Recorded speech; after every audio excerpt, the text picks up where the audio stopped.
Because this one, I think I had so much in the head for this one, man. It just, someone just, unfortunately, fizzled out in the year. They had a short run. So it's hard to pick one they just stuck for a while, which is the food of the year. For you guys, Renzo, what's for you the food of the year?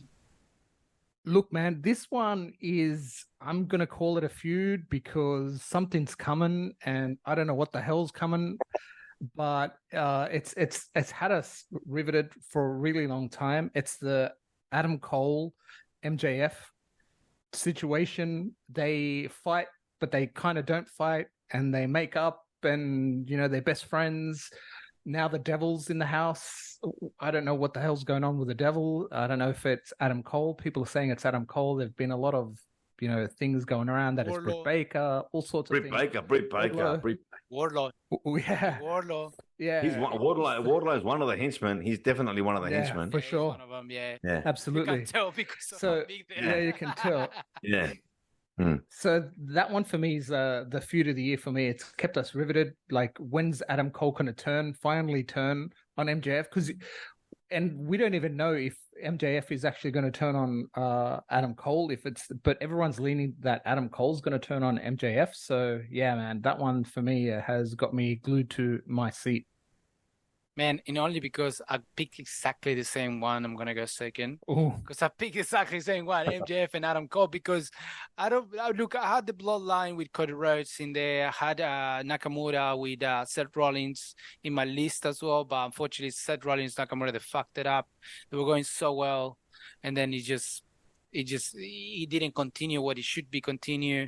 The bloodline with Cody Rhodes, same thing. It was going well, and then just kind of fell away. Same thing with Jey Uso and the bloodline. So it kind of like all of them were coming and going. But the one the MJF and Adam Cole going is still going.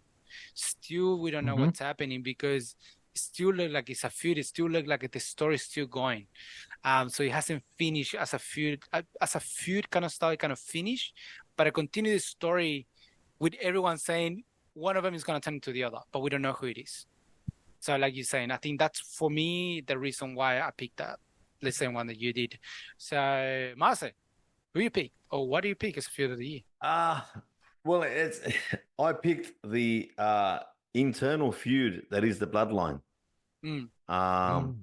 So you just described the bloodline story as coming and going. I would describe it as evolving, because it's just got so many, like, it's like a tree with a heap of branches now.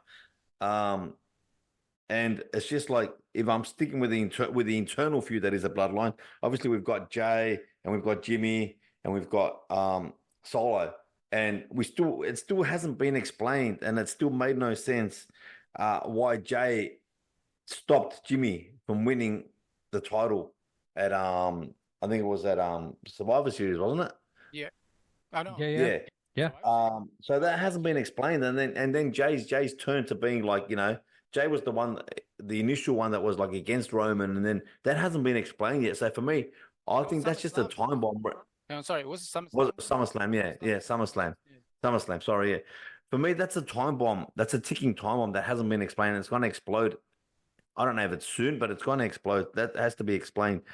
And just what happened at on SmackDown last week, when Roman Reigns comes out and talking about his successor. He's never talked about his successor. And obviously Jay thinking it's him, takes his jacket off, big smile. Next minute, Solo Sikoa, he's my successor. He's the tribal chief in waiting.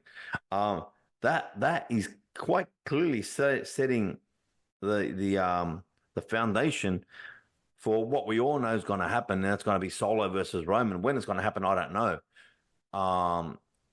Whether that means, like, for example, if Paul Heyman turns on Roman and sticks with Solo, I don't know, as has been suggested in other wrestling media.